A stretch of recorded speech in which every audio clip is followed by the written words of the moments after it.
ఇవ్వాలి ఖచ్చితంగా. అట్లా రైతు ఎన్ని ఎకరాల పంట వేస్తే అన్ని ఎకరాలకు 2 బస్తాల యూరియా ఇవ్వాలని డిమాండ్ చేస్తున్నాం.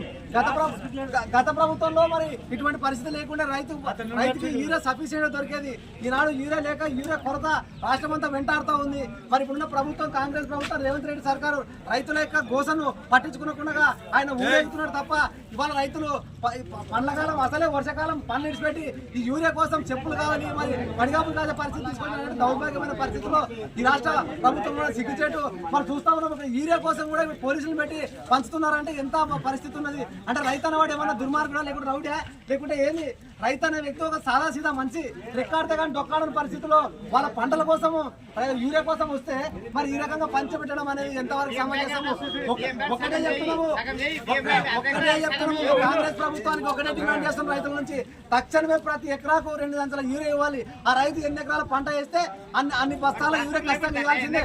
ఇంకొక దుర్మార్గం ఏంటంటే ఈ జిల్లాలో మరి ఇక్కడ ఉన్నటువంటి బ్లాక్లు అమ్ముకునే వాళ్ళు మరి యూరియా తీసుకుపోయి పక్క రాష్ట్రాలకు అమ్ముతున్నారు, బ్లాక్లు అమ్ముకుంటున్నారు. దీన్ని తీవ్రంగా ఖండిస్తున్నాము. ఈ జిల్లా వ్యవసాయ అధికారులు కానీ ఇక్కడ ఉన్న ఏఓలు కానీ ఖచ్చితంగా దీన్ని పసిగట్టి మన తెలంగాణ ప్రాంతంలో మన నడిగడ్డ ప్రాంతంలో ఉన్నటువంటి రైతులకు మేలు చేసే విధంగా ప్రతి రైతు కూడా అడిగినంత యూరియా ఇచ్చేంత వరకు కూడా ఖచ్చితంగా పోరాటం చేస్తాం.